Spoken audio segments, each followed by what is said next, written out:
ये हम हैं, ये हमारे पीएम है, अपोजिशन दलील हो गई है। नहीं, मैं बहन भाइयों में मैं बहुत लाडला था सबसे। मेरे जिस तरह मैंने आपको बताया, मेरे वालिद साहब ने बहुत लाड से मुझे रखा था, लिहाजा मेरी सिस्टर जो थी उनको वो बात शायद अच्छी नहीं लगती होगी। वो मुझे आती जाती इस तरह चूड़ियाँ देते हैं ना, वो यूँ देती थी। जब वो यूँ देती थी उसके बाद जब मैं अटैक करता था तो एकदम रोने लग जाती थी। होता यही था, जब मैं हाथ उठाता था वालिद साहब मेरे देख लेते थे, और जब वो यूँ करती थी तब कोई नहीं देखता था। अस्सलाम वालेकुम नाज़रीन, मैं हूं आपकी होस्ट माइका असगर बचपन की बातों के साथ। तो जैसे कि आप जानते हैं कि हमारा प्रोग्राम बेस करता है हमारे गेस्ट के उन पुरानी बचपन की बातों पे, और हम उनके साथ करते हैं उनका बचपन ताज़ा और साथ साथ आपका भी। वैसे इतना तो अब आपको पता चल गया है कि हम कितनी मज़े की बातें करते हैं। सो आज जो हमारे साथ हमारे गेस्ट हैं वो बहुत ही काबिल तारीफ़ हैं, और उनकी पिछले दिनों एक वीडियो भी लीक हुई है, मतलब वायरल हुई है, और आप सब तो जानते हैं वो कौन सी वीडियो है। ये मैं हूँ, ये हमारे खान साहब हैं, और ये क्या हो रहा है यहाँ पे, मतलब समझ तो गए होंगे कि आज हमारे साथ कौन है गेस्ट। जी हाँ, तो आपका ज़्यादा टाइम नहीं लूँगी और ना ही अपने गेस्ट को वेट कराऊँगी आपसे मिलवाने में। हमारे साथ आज मौजूद हैं कराची से पीटीआई के एमएनए फ़हीम खान साहब। अस्सलाम वालेकुम। जी वालेकुम सलाम। क्या हाल है आपका? ठीक ठाक, आप ठीक हैं? अल्हम्दुलिल्लाह, मैं भी बिल्कुल ठीक ठाक। वैसे तो मुझे पता चले कि आपका मतलब ताल्लुक़ कराची से, तो मुझे लग रहा है कि आज मेरा भी बचपन ताज़ा होने वाला है, क्योंकि मेरे जो नानों का घर है ना वो भी कराची में, और मेरा बचपन भी उन गलियों में गुज़रा है। तो आपका बचपन भी कराची की गलियों में गुज़रा है या नहीं? जी बिल्कुल, मेरा बचपन पूरा कराची में गुजरा है, और कराची की गलियों में, ख़ास कर गलियों में गुजरा है, और घर में कम रहते थे और गलियों में ज़्यादा रहते थे। अच्छा, तो अब आपने हमारे व्यूवर्स को, अपने सपोर्टर्स को और फैंस को सबसे पहले आप ये बताएं कि आपने इब्तिदाई तालीम कहाँ से हासिल की? जी, मैंने इब्तिदाई तालीम कराची से हासिल की। मेरा स्कूल था गुलिस्तान शाह अब्दुल लतीफ़ भटाई स्कूल, जो कि नर्सरी में है, सिंधी मुस्लिम में। उसके बाद मैं सेंट पैट्रिक में गया, फिर उसके बाद मैं यूनिवर्सिटी गया। मैं इसी तरह कराची में पूरी तालीम मेरी जो है मेरी कराची में हुई है। तो आप जब स्कूल में थे तो आपका फेवरेट सब्जेक्ट कौन सा था? मेरा फेवरेट सब्जेक्ट तो मेरे चेंज होते रहे सब्जेक्ट। अच्छा, बचपन में मेरा था ड्राइंग था, क्योंकि उसमें कुछ करना नहीं पड़ता था। उसके बाद मैथ हुआ। तकरीबन मैथ जो थी वो मेरा ऑलमोस्ट जो है फेवरेट सब्जेक्ट रहा है। तो कैलकुलेशन तो होनी चाहिए ना, क्योंकि ज़िंदगी में अगर आपकी कैलकुलेशन ठीक नहीं होगी, सही वक्त पे सही काम नहीं करेंगे तो आप पीछे रह जाएंगे। इसलिए कैलकुलेशन पे ज़्यादा फोकस किया मैंने। अच्छा, वैसे आपने ड्राइंग की बात की, तो ड्राइंग तो मेरा भी फेवरेट सब्जेक्ट था। मैं अपने बाबा के साथ बिज़नेस करती थी कि मैं छोटी सी होती थी और ड्राइंग बना के अपने रात को मेरे बाबा आते थे उनको सेल करती थी। तो आपने कभी कोई ऐसा बिज़नेस किया अपने पेरेंट्स के साथ बचपन में जिससे आपकी पॉकेट मनी और बढ़ जाती थी? मैंने पेरेंट्स के साथ तो नहीं किया। मैं ये करता था, मैं कोई भी चीज़ शॉप से ख़रीद के ला के घर पे रखता था। घर पे हमारा एक जिस तरह शोकेस टाइप का होता है, उसमें एक ड्रॉज मेरे पास होती थी, वो नॉर्मली यूज़ होती थी जूते रखने के लिए। तो वो मैंने साफ़ करवा के और उसमें मैंने अखबार वगैरह लगवा के मैंने उसको अपनी छोटी सी शॉप बनाई। और जो मेरी सिस्टर है और जो मेरे कज़न वगैरह है उनको मैंने पाबंद किया कि आप मुझसे लेंगे। अगर बाहर से कोई चीज़ में 8 आने की लाता था तो 3-4 रुपए की उनके ऊपर बेचता था। तो वो अक्सर मुझसे लड़ते थे कि इतना महंगा क्यों देते हो। मैंने कहा आपको घर पे मिल रहा है। तो मैंने अपने घर पे दुकान खोल ली थी फैमिली के लिए, छोटी सी। वाह, ये तो बड़ी क्रिएटिविटी आपने करी। अच्छा, मुझे आप ये बताएं कि हम जब मैं नानो घर जाती थी तो हम सारे कज़न्स मेरी एज के होते थे, तो हमारी मामा है ना हमें दोपहर के टाइम, गर्मियों में आपको पता है सब सूना हो जाता था कराची की गलियों में, तो हम सो जाते थे। तो हम छुपके से उठते थे, गेट खोलते थे और बाहर जाके ना बैले बजाते थे घरों के और फिर भाग जाते थे। तो आपने ऐसी कोई हरकत की, मतलब कोई ऐसी शरारत बाद में फिर मिस्टेक आपसे हुई हो और फिर उस शरारत से आपके घर पे कंप्लेन आई हो कि आप भागते में लेट हो गए? जी एक्चुअली आप चूँकि एक लड़की थी, आप ये करती थी, ये खैर नॉर्मली चीज़ थी, ये करते थे। हमारे घर पे ज़्यादातर शिकायत ही आती थी। अल्हम्दुलिल्लाह कोई दिन ऐसा नहीं होता था जिस दिन मैं किसी को मारता नहीं था। हर दिन मेरे घर कंप्लेन आती थी कि आपके बेटे ने ये मार दिया, दांत तोड़ दिया, सर फाड़ दिया। मैं लड़ता बहुत ज़्यादा था, तो उसकी कंप्लेन आती थी। मैं जब भी घर से निकलता था तो मेरी अम्मी जोली उठा के बोलती थी खुदा के लिए आज नहीं लड़ना, आज सीधे जाना और सीधे आना। तो नॉर्मली मेरी जो वालदा थी वो बहुत ज़्यादा डर जाती थी। लोग आते थे घर पे कंप्लेन करते थे कि ये इसने मेरे बेटे का सर फाड़ दिया, मार दिया। तो फिर उसके लिए मैंने ये किया, मेरा एक दोस्त था मेरे घर के साथ ही रहता था, मैंने उसकी अम्मी को प्रिपेयर किया। तो नॉर्मली फिर जब मेरे घर कंप्लेन आती थी, मेरे घर पे पहुँचने से पहले मैं अपने दोस्त की अम्मी को नीचे ले आता था, बताता कि ये मेरी अम्मी है। तो वो उनसे लड़ झगड़ के पंजाबी में उनको भगा देती थी। तो काफ़ी चीज़ें मैंने सेंसर की अपनी अम्मी से। अच्छा, आप मुझे ये बताएं, आप मारते क्यों थे? आप बहुत एंग्री बॉय थे या बहुत जल्दी गुस्सा आ जाता था या शरारतें बहुत ज़्यादा थी जो आप एकदम से मार देते थे? नॉर्मली होता ये था कि बचपन से ही आप ये कह लें कि पॉलिटिकली एक जिसको जरासीम कहते हैं वो था हमारे अंदर। तो हर जगह अगर मैंने मदरसा पढ़ा है तो उधर भी मैं जो है सरदार बन के रहूँ, उनका बॉस बन के रहूँ। स्कूल में अगर था तो स्कूल में हमने अपनी एक छोटी सी 4, 5, 6 क्लास में बाईजी ग्रुप करके हमने अपनी एक तंजीम बनाई, क्योंकि मैं समझता था कि यूनिटी होगी तो काफ़ी चीज़ हम कर सकेंगे।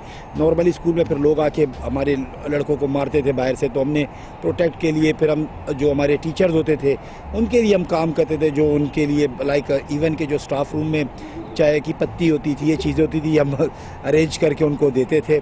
तो इसलिए मतलब ये हमारा सिस्टम ये था। और फिर एक मेरा मानना ये था कि अगर मैं कहीं भी नई जगह जाता था या कुछ करता था, मैं कहता था किस किस को बताऊं कि मैं फ़हीम खान हूँ और मैं फ़लानी जगह जो है मेरे नीचे इतने लोग काम करते हैं, लाइक मेरी टीम है इतनी बड़ी। तो मैं क्या करता था, मैं देखता था किस टीम का कौन सा सरदार है, मैं सरदार को मार देता था। जब सरदार को मारता था सबको खुद ही पता लग जाता था। तो इस वजह से मेरी तकरीबन ये झगड़े रहते थे। अच्छा, तो मतलब आपका ये था कि मतलब मैं हूँ तो बस मैं हूँ, मुझे लीड करना है सारी टीम को और सारे स्कूल को, मतलब एक बॉस बन के रहना है शुरू से ही। बॉस तो नहीं, नॉर्मली होता ही है ना कि देखिए आप कोई भी चीज़ करेंगे एज अ टीम वर्क आप लोग कामयाब होते हैं ना, अकेला कोई कुछ नहीं होता। अब देख ले जिस तरह मेरा लीडर अब लगा है, अकेला ये टोलों के साथ खान साहब लगे हुए लड़ रहे हैं, क्योंकि उनको भी टीम की ज़रूरत है। हम लोग तो सारे शिकवे उनसे करते हैं कि वो कुछ नहीं कर रहे, ये बताएं कि हम क्या कर रहे हैं खुद। हर किसी की अपनी जिम्मेदारी बनती है कि ये टीम वर्क होता है। तो लिहाजा वो एक विजन मेरा शुरू से था कि एक टीम वर्क होगा, काफ़ी चीज़ें डिवाइड हो जाती है, चीज़ें बेहतरी के लिए होती है। अल्हम्दुलिल्लाह हमने वो गलत वे में कभी भी कोई चीज़ नहीं की कि कोई, अगर मैं कॉलेज पढ़ता था तो कॉलेज में उस ज़माने में काफ़ी तंजीमें होती थी, सियासी तंजीमें होती थी। हम किसी सियासी तंजीम में नहीं थे, हमने उनके अगेंस्ट अपनी तंजीम बनाई। कराची में जिस ज़माने में हम लोग कॉलेजेस जाते थे, इतनी ख़तरनाक तंजीमें होती थी, वो जो सलूक करते थे स्टूडेंट्स के साथ, हम उनके प्रोटेक्ट में हमने अपनी तंजीम बनाई और हम अल्हम्दुलिल्लाह उनके साथ हम लड़े। फिर उसके बाद हमने एक बड़ा अच्छा माहौल अपने कॉलेज में क्रिएट किया। लोगों को जो मसाइल होते थे, जो काम होता था, देखिए तंजीमों का काम ही होता है, अगर आप कॉलेज आई, आपको कोई इशू हो रहा है तो वो तंजीम के जो लोग होंगे, वो जो टीम मेंबर्स होंगे, वो आपकी हेल्प करेंगे। वहाँ सिस्टम इतना बिगड़ गया था कि अगर आप कॉलेज आती थी तो आपसे वो पैसे भी लेते थे, आपसे चीज़ें भी लेते थे, आपको थ्रेट भी करते थे। तो एक सिस्टम ख़राब हो गया था। अल्हम्दुलिल्लाह हमने वो सिस्टम ठीक किया। फिर कॉलेज में अगर कोई नया स्टूडेंट आता था, उनको कोई परेशानी होती थी, तो हम उनके साथ जाते थे, उनके मसाइल हल करते थे। तो इस वजह से शुरू से हमें शौक़ था एक आप कह लें कि सोशल साइड पे काम करने का। तो फिर जब ये अल्हम्दुलिल्लाह पीटीआई ज्वाइन की, तो नॉर्मली तो मैं पैदाइशी पीटीआई का ही हूँ, इससे पहले किसी जमात में नहीं था। तो जब पीटीआई ज्वाइन की तो पीटीआई भी यही काम कर रही है, अभी भी सोशल काम ज़्यादा हो रहे हैं हमारे। अच्छा, तो अब मुझे आप ये बताएं कि बचपन में आपका फेवरेट फूड कौन सा था जो आप बहुत अम्मी से ज़िद करके कहते थे कि अम्मी बना दें, बस आज खाने, रोज़ रोज़ खाने का दिल करता था बस वो? देखें जी, मैं आपको एक बात बताऊं, हैरान हो जाएंगी कि मैंने आज तक कभी भी, आज के दिन तक मैंने ये कभी नहीं कहा कि मैं ये खाऊंगा या ये नहीं खाऊंगा। मेरे को जब जो मिला मैंने खाया। इवन के मेरे बारे में ये मशहूर था, मेरी अम्मी कहती थी इसको अगर कच्ची सब्ज़ी दे तो ये वो भी खा लेगा। तो मैं कभी नहीं कहता था। मैं स्कूल से अगर आता था तो मेरी चाय जो है वो कोई 4 बजे बनी होती थी, मैं 6 बजे घर पहुंचता था, मैं वो वाली चाय पी लेता था। तो मैंने कभी इसमें ज़िद खाने में नहीं की। खाने में जो मिला अल्लाह का शुक्र अदा किया बचपन से और आज दिन तक, जो मिला है खा लिया। कोई इतनी डिमांड नहीं होती थी। हाँ, चीज़ें तो अच्छी लगती है, बट कभी डिमांड नहीं की कि ये चीज़ होनी चाहिए और ये क्यों बनी है या ये नहीं होनी चाहिए थी या वो होनी चाहिए थी। बस जो होता था शुक्र अल्हम्दुलिल्लाह करके खा लेते थे। आप ये बताएं कि आप अपनी मदर से ज़्यादा अटैच थे या बाबा से? देखिए जी, अल्लाह जन्नत नसीब करे। मेरे जो फादर थे उन्होंने मुझे बहुत लाड प्यार से पाला। हम लोग एक मिडिल क्लास से मेरा ताल्लुक़ था। उन्होंने मुझे अच्छी जगह पढ़ाया। वो बहुत मुझसे प्यार करते थे, उनको मुझसे बहुत ज़्यादा प्यार था। और माँ के साथ तो देखिए ये तो पूछने वाली बात नहीं है। माँ के साथ जो अटैचमेंट होती है नॉर्मली, वो अगर मैं अपने बिज़नेस में आया या आज के दिन भी मैं अगर कहीं जाता हूँ तो मैं अपनी वालदा से कहता हूँ कि मैं फ़लानी जगह जा रहा हूँ, आप दुआ करना, क्योंकि वहाँ मेरा सिस्टम कहीं और से चल रहा होता है, मेरे घर पे दुआएं चल रही होती है और आगे मेरे सारे काम सीधे हो रहे होते हैं। तो माँ के साथ जो एक रिलेशन है वो तो मेरे ख्याल से दुनिया में किसी का नहीं होता। फादर मुझसे बहुत करते थे, मैं फादर से बहुत करता था। चलिए ठीक हो गया। मतलब अब हमारे व्यूवर्स को, अपने सपोर्टर्स को आप ये बताएं कि आप यहाँ तक, इस मुकाम तक कैसे पहुँचे, आपने किस तरह बचपन से लेके यहाँ तक स्ट्रगल किया, क्या मुश्किलात आई, क्या हुआ आपकी लाइफ में जो मतलब आप इस मुकाम तक किस तरह पहुँचे? देखिए जी, ये बहुत लंबी स्टोरी है, मैं कोशिश करूँगा कि जितना शॉर्ट करके आपको बता सकूँ। मैं बहुत छोटी लाइफ में मेरे वालिद साहब का इंतकाल हो गया था। मेरे जो एक भाई थे हामिद भाई, वो घर चलाते थे, उनका भी इंतकाल हो गया था। मैं बहुत छोटी लाइफ में, प्रैक्टिकल लाइफ में आया। ये मतलब एक आपको अगर आप मेरी जो एज है, मेरी एज अभी भी इतनी नहीं है, यंग पार्लियामेंटेरियन हूँ मैं आज भी। तो अगर मैं आपको बताऊं कि मैं बसों में लटक लटक के मैंने सफ़र किया है, मेरे पास किराया नहीं होता था। उसके बाद मैंने अपनी बाइक ली, मैं रातों को जागता था, काम करता था, मेहनत बहुत की। मैंने जी फिर मेहनत करके बाइक ली और मैं दिन रात मेहनत करता था। इसके अलावा कोई काम नहीं होता था, मैं घर जाता था। और मेरा एक था कि मुझे दिल में होता था कि मुझे बहुत आगे जाना है, मुझे इस मुल्क के लिए कुछ करना है। तो फिर मेरे दोस्त थे, उन्होंने मुझे बहुत एक्चुअली वो पीटीआई में तो मेरा था, जब मुझे टाइम मिलता था मैं कहीं ना कहीं प्रोटेस्ट में या कोई पार्टी इवेंट होता था उस पर चला जाता था, बट मैं प्रॉपर टाइम दे नहीं सकता था, मेरा बिज़नेस बहुत टफ था। तो खैर मेरे दोस्तों को मैं बताता था अक्सर कि यार आप ऐसे करो, यूँ करो, इस तरह बात करो, या इस तरह करना चाहिए आपको। तो वो कहते थे यार आप इतना अच्छा चीज़ें हमें सिखाते हो, आप खुद क्यों नहीं आते। मैं कहता था मेरे पास टाइम नहीं है। लिहाजा फिर मैं डिस्ट्रिक्ट का सदर बना। जब डिस्ट्रिक्ट का सदर बना तो मैं उससे पहले कोई मेरे पास ओहदा नहीं था, मुझे डिस्ट्रिक्ट का सदर पार्टी ने बनाया। तो फिर उसके साथ मैं काम करता रहा। वो डिस्ट्रिक्ट था, डिस्ट्रिक्ट कोरंगी था। डिस्ट्रिक्ट कोरंगी अगर आप देखें तो वहाँ पीटीआई का कोई नाम लेने वाला नहीं होता था, वहाँ कोई होता ही नहीं था। वहाँ से मैंने स्टार्ट लिया, एक एक बंदे के पास में गया, एक एक बंदे को बताया, क्योंकि मेरी कामयाबी ये थी, जो मेरा लीडर था वो सच्चा था। ये सबको पता था कि इमरान खान चोर नहीं है, और जो इमरान खान बात करता है और जो इमरान खान इस मुल्क के लिए करेगा वो कोई नहीं कर सकता। तो ये मेरे लिए सेफ़ साइड होती थी। वरना इसके अलावा तो लोग आते नहीं थे इस जमात में, डरते थे कि अगर हम पीटीआई में आएंगे तो दूसरी जो जमातें वो हमें छोड़ेगी नहीं, हमारा जीना आराम कर देगी। लिहाजा मैं कोशिश करता रहा। वो टीम बनते बनते अल्हम्दुलिल्लाह जब मैं डिस्ट्रिक्ट का सदर रहा, कोई 5 दफ़ा इमरान खान साहब, प्राइम मिनिस्टर साहब जो है मेरे ज़िले में आए, उन्होंने बड़ा अप्रिशिएट किया सारी चीज़ें। उसके बाद जब टिकट का टाइम आया तो मैंने कहा मुझे तो इलेक्शन नहीं लड़ना। तो मेरे जो सीनियर्स जैसा उमर साहब और बाकी गवर्नर साहब, इमरान इस्माइल साहब, इन्होंने बड़ा इंसिस्ट किया मुझे कि नहीं आप लड़े। मैंने कहा नहीं, बस मुझे डिस्ट्रिक्ट का सदर था, ठीक है, अब किसी को भी आप दे दें। फिर मैं फैमिली के साथ उम्रे पे गया। जब मैं उम्रे पे गया तो मुझे यहाँ से टिकट दिया, क्योंकि उन्होंने मेरा काम देखा हुआ था। उन्होंने कहा आपने पूरा ज़िला संभाला हुआ है, आप ये तो एक सीट है, आप निकाल लोगे। तो ये शुक्रिया इमरान खान साहब का, और जितनी हमारी लीडरशिप है उन्होंने एतमाद किया और मुझे पीटीआई का टिकट दिया। और जो वहाँ की मेरी लोकल की टीम है और जो मेरे हलके के लोग हैं उनका शुक्रिया कि उन्होंने मुझ पर एतमाद किया। और अल्हम्दुलिल्लाह मैंने मुंतखब हुआ, मेरे रब का लाख लाख शुक्र है। और बस मैं कोशिश दिन रात कर रहा हूँ कि अपने लोगों के लिए कुछ करूँ, क्योंकि जो मेरे एरिया के हालात हैं वो बहुत बुरे हैं, क्योंकि लोग हमसे वो एक्सपेक्ट करते हैं जो हमारा काम नहीं है। देखिए, एक महीने का काम होता है लेजिस्लेशन करना, लोग मुझे उससे ये एक्सपेक्ट करेंगे कि कचरा भी मैं उठाऊँ, एवरेज का काम भी मैं करूँ, पानी आ रहा है वो भी मैं डालूँ। उसके बावजूद अल्हम्दुलिल्लाह आज मैं अपने हलके में, पूरे सिंध में एज MNA फ़ंड सबसे ज़्यादा फ़ंड मेरे हलके में लगने जा रहा है, जो कि काम स्टार्ट भी है और चीज़ें हो भी रही है। मैं फिर बताऊँ आपको कि ये कोई काम मुझसे रिलेट नहीं करता, ये लोकल बॉडीज़ का काम है। क्योंकि लोगों ने क्या किया, अपने वोट के चक्कर में मैंने आपसे झूठ बोला, मैंने उनसे झूठ बोला, मैंने उनसे इस तरह करके पूरा एक सियासत जो है, ये एक पाकीज़ा सिस्टम था, एक पाकीज़ा निज़ाम था, इसको हमने तबाह किया झूठ बोल बोल के। अपने चक्कर में, आसान लफ्ज़ों में बोलूँगा, अपनी बोटी के चक्कर में दूसरों के बकरे लोगों ने ज़बह किए झूठ बोल के कि मैं ये भी कर दूँगा, मैं वो भी कर दूँगा। क्योंकि वो लोग थे जो दोबारा मुड़ के उस हलके में जाते ही नहीं थे। तो अल्हम्दुलिल्लाह हम अपनी कॉन्स्टिट्यूंसी में जाते हैं, लोगों से मिलते हैं। हाँ, लोग नाराज़ भी होते हैं, क्योंकि लोग नॉर्मली हमसे आज तक किसी ने नहीं कहा कि आपने क्या कानून बनाया। हर कोई हमसे वो पूछता है जो हमारा काम ही नहीं है। लिहाजा हम फिर भी खड़े होते हैं, हम इदारों से बात करते हैं, हम खुद फंड लगवाते हैं, खुद काम करते हैं। यहाँ तक कि अगर हम काम करते हैं तो हमें NOC लेनी पड़ती है उन इदारों से, वो इदारे में NOC नहीं देते, काम करने नहीं देते। मेरा इतना प्यारा कराची था, तबाह बर्बाद कर दिए इन लोगों ने। इंशाल्लाह इमरान खान की क़यादत में मुझे भरोसा है पूरा, ये कराची फिर रोशनियों का शहर बनेगा। तो कराची वालों सुन लिया है, बहुत जल्द बनने वाला है कराची फिर से रोशनियों का शहर। तो ये बात मैंने इसलिए की ताकि कराची वाली जो नाराज़ हैं कि हमारा कराची थोड़ा सा ख़राब हो गया, तो आप नाराज़ ना हो, इंशाल्लाह बहुत जल्द बनने वाला। तो अब हम चलते हैं दोबारा इनके बचपन में, और हाँ मेरे भी बचपन में। तो अब मैं इनसे पूछने वाली हूँ, आप मुझे ये बताएं कोई ऐसी शरारत जो अभी तक आप ना भूले हो बचपन में, कोई ऐसा किस्सा जो बहुत मज़ेदार हो, उस टाइम आप उसको रोना आ रहा हो कि मेरे साथ क्या हो गया, डांट भी पड़ी हो, मार भी पड़ी हो, कोई भी ऐसा शरारत या किस्सा आपको याद हो। मैं तो आपको ये बोल रहा हूँ, मेरी एक दिन अगर कोई चीज़ होती थी, कोई ऐसी शरारत में करता था, मैं समझता था मैं नहीं भूलूंगा, अगले दिन मैं उससे बड़ी कोई शरारत कर लेता था।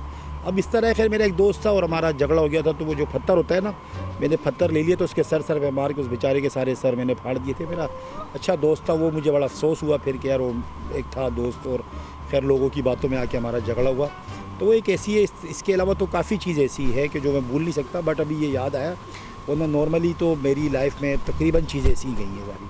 चले फिर 2-3 और भी बता दें ताकि जो हमारे व्यूवर्स हैं, आपके सपोर्टर्स हैं, वो भी जान के खुश हो जाएं आपके बचपन के बारे में। अल्हम्दुलिल्लाह जो मैंने बाइक चलाना सीखी, कभी अपनी बाइक से नहीं सीखी, गली में जिसकी बाइक खड़ी होती थी उस पर हम लोग चाबी लगाते थे, हमारे पास की होती थी, प्राई बाइक चला के मैंने बाइकें सीखी है, गाड़ियाँ भी इस तरह मोहल्ले वालों से ले लेके सीखी है। तो बस इस तरह की चीज़ें अब मेरे ख्याल से इतना मुझे छोड़ दे कि मैं बाद में अपनी असम्बली जा सकूँ। अब सारी चीज़ें बता दूंगा तो उसके बाद मैं जा नहीं सकूँगा, ना मैं हल्के में जा सकूँगा, ना मैं असम्बली जा सकूँगा। नहीं, हमने इतना सब कुछ नहीं, मतलब ये है कि मतलब आपका बचपन बहुत ही फ़नी गुजरा है और बहुत ही एडवेंचर टाइप गुजरा है, ऐसा ही है?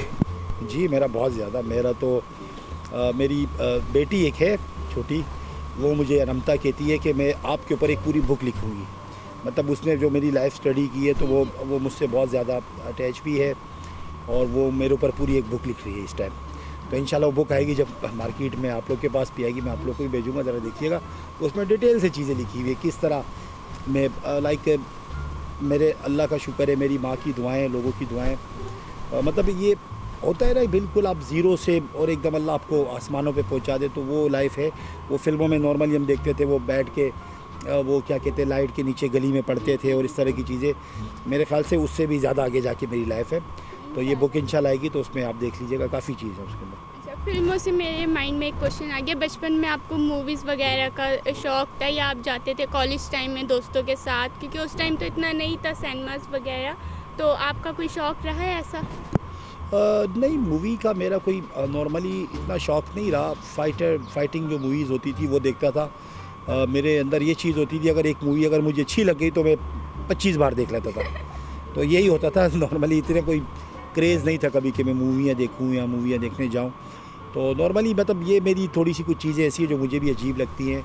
जैसे कि मैंने आपको बताया, अगर कोई मूवी अच्छी लगती थी तो 15-15, 20-20 दफ़ा देख लेते थे। अगर कोई कपड़े अच्छे लगे तो 3 कपड़े एक जैसे सिलवा दिए। तो ये इस तरह के अजीब से शौक़ थे मेरे। मतलब बहुत ही मज़ेदार बचपन। आज इतना मज़ा आ रहा है आपके साथ बात करने में, आपके बचपन के बारे में बात करने में, और जब मैं कह रही हूँ मुझे इतना मज़ा आ रहा है तो हमारे व्यूवर्स को कितना मज़ा आ रहा होगा। और अब आप मुझे ये बताएं कि आपको गेम्स में इंटरेस्ट था, स्पोर्ट्स में बचपन में क्या खेला करते थे? अच्छा, वो एक गेम होता था, वो क्या कहते हैं, इसे हाथ रख के आलिश पालिश, वो जो जंपे मारते हैं, हाँ जी, और वो राउंड बना के हम खेलते थे। एक और गेम, तो इस तरह के गेम्स खेलें, क्रिकेट वगैरह, किस गेम में आपकी ज़्यादा दिलचस्पी थी? देखिए जी आप हैरान होंगी, मैंने कभी कोई गेम खेला ही नहीं है। अच्छा, कभी कोई खेल भी लेता था, झगड़ा करके वो ख़त्म करके आ जाता, सारी चीज़ें मार वार के आ जाता था। क्योंकि बचपन से ही मुझे फ़िक्र होती थी कि जिस लाइफ में मैं रहता था, मैं कहता था मतलब मैं इसलिए नहीं बना, मुझे आगे जाना है और मुझे मुल्क के लिए कुछ करना है, अपने लोगों के लिए कुछ करना है। तो मैं बचपन में इतना बिज़ी रहता था मेरा माइंड कि मैं गेम की तरफ कभी गया नहीं। मैं सोचता था मैं ऐसा क्या करूँ कि मैं बहुत आगे जाऊँ और अपने लोगों के लिए काम करूँ। तो गेम है सच में, अक्सर लोग मुझे छेड़ते भी है कि आप कप्तान के खिलाड़ी हो। इमरान खान साहब इतने अच्छे कप्तान थे और वर्ल्ड कप लेकर आए, तो मुझे तो बल्ला पकड़ना भी नहीं आता। तो लिहाजा मैंने कहा लाजमी नहीं है बल्ला पकड़ के बंदा खेले, मुझे बल्ला चलाना बहुत अच्छा आता है, चला लेता हूँ मैं। ये आपने बात बिल्कुल पॉइंट की। और मतलब इमरान खान तो मतलब वो कप लेकर आए और हमारे मुल्क का नाम उन्होंने रोशन किया, और इंशाल्लाह आगे भी बहुत अच्छे अच्छे काम इतने कर रहे हैं, आगे भी करेंगे। तो अब आप मुझे ये बताएं, घर में आप सबसे लाडले थे या फिर नॉर्मल थे? नहीं, मैं बहन भाइयों में मैं बहुत लाडला था सबसे। मेरे जिस तरह मैंने आपको बताया, मेरे वालिद साहब ने बहुत लाड से मुझे रखा था, लिहाजा मेरी सिस्टर जो थी उनको वो बात शायद अच्छी नहीं लगती होगी, वो मुझे आती जाती इस तरह चूड़ियाँ देते हैं ना, वो यूँ देती थी। जब वो यूँ देती थी उसके बाद जब मैं अटैक करता था तो एकदम रोने लग जाती थी। होता यही था, जब मैं हाथ उठाता था वालिद साहब मेरे देख लेते थे, और जब वो यूँ करती थी तब कोई नहीं देखता था। तो इस तरह की काफ़ी चीज़ें चलती रही हैं। मतलब आपको फिर डांट पड़ जाती होती थी? डांट पड़ती थी, बट वो डांट भी इसलिए पड़ती थी कि मेरी बहन को लगे कि हाँ इसको डांटा है हमने। मतलब बहन कहती थी कि मुझे आप लाडले, मुझे भी ज़्यादा लाडला बनना है। हाँ, बहन से तो नॉर्मली प्यार बहुत होता है। फिर जो बच्चियाँ होती हैं, जो लड़कियाँ होती हैं, आपको पता है उनको एक्स्ट्रा केयर की ज़रूरत है, वो एक्स्ट्रा सेंसिटिव होती है और उनका होना भी चाहिए। जो बेटियाँ होती है, जो बहन होती है, जो माँ होती है, जो बीवी होती है, उनको एक एक्स्ट्रा केयर देनी चाहिए। तो वो उस मेरी बहन को भी मिलती थी एक्स्ट्रा केयर, बट उसके कहीं ना कहीं जहन में आ ही जाता है कि वो बस इसको क्यों करते हो, मुझे क्यों नहीं करते। तो उस वजह से उसका मुझे चुंडी के ज़रिए जो है ना मुझे कुछ ना कुछ इनाम मिल जाता था। अच्छा, अभी आपकी सिस्टर इधर देख रही होंगी तो आप क्या बात उनको कहना चाहेंगे अभी? बस वो यही बात करूँगा कि जो चुंडी वाला सिस्टम अभी तक हमारा चल रहा है तो वो मेरे ख्याल से देखने के बाद एक और देगी मेरे को। अच्छा, तो फिर आप ये देख लें भाई को, और फिर भाई आप ही को देख लिएगा।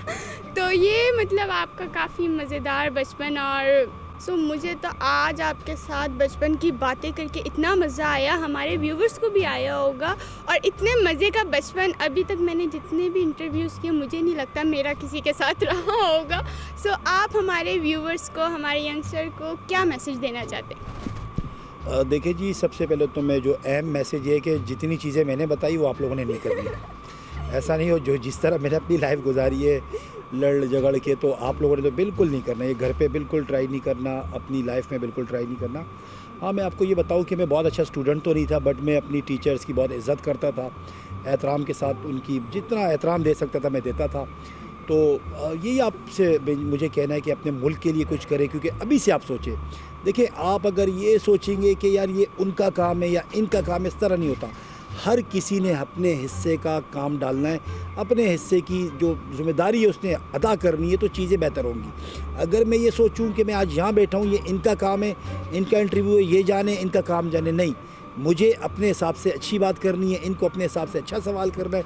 हर किसी ने जिस अपनी लाइफ में हो, आपने ईमानदारी के साथ अपने काम करने, इस मुल्क का सोच के करना है। आप यकीन जाने, ये इतना प्यारा मुल्क है, अल्लाह ने हर चीज़ यहाँ दी हुई है, हमने तबाह कर दिया इस मुल्क को। लिहाजा नाउमीदी नहीं होनी चाहिए, गुनाह है। हमें उम्मीद है इंशाल्लाह अपने लीडर पे भी और अपने लोगों पे भी। आप लोग मिल के इंशाल्लाह साथ दें इमरान खान का, और इस मुल्क के लिए काम करें, किसी के लिए काम ना करें। आपको बिल्कुल ईजी है, देखें कौन मुल्क के हक़ में बेहतर है, मुझे बताएं, उनके साथ आए, उनके साथ खड़े हों। ये मुल्क होगा तो ये फ़हीम होगा, ये आप लोग होंगे। ये मुल्क से ही सारी चीज़ें, और अपने बड़ों की कदर करें, इस मुल्क के लिए खिदमत करें। आपका बहुत शुक्रिया जी, आप आई और आपने चीज़ का इंटरव्यू लिया और मेरी बचपन की बातें ली। और मैं उम्मीद ये करता हूँ कि मुझे अब स्पीकर साहब पार्लियामेंट हाउस पे भी छोड़े और मेरे घर वाले घर में भी छोड़े। नहीं, मेरी रिक्वेस्ट है कि प्लीज़ आप लोग इनको छोड़े। सबसे पहले मैं आपको बहुत थैंक यू करूँगी, आपने हमारे लिए टाइम निकाला और इतनी मज़े की बातें करके हमारा दिल खुश कर दिया। Thank you so much. Thank you. नाज़रीन, देखा, ये था हमारा आज का प्रोग्राम और बहुत मज़े वाला था। मुझे तो बहुत मज़ा आया, यकीनन आप लोगों को भी आया होगा। इसी के साथ ख़त्म होता है आज के प्रोग्राम का वक्त। जब तक के लिए अपना ख्याल रखिएगा, दुआओं में याद रखिएगा। इंशाल्लाह मिलूँगी आपसे नेक्स्ट प्रोग्राम में एक नए गेस्ट के साथ, उनकी बचपन के साथ। जब तक के लिए अपना ख्याल रखिएगा, दुआओं में याद रखिएगा। अल्लाह हाफ़िज़।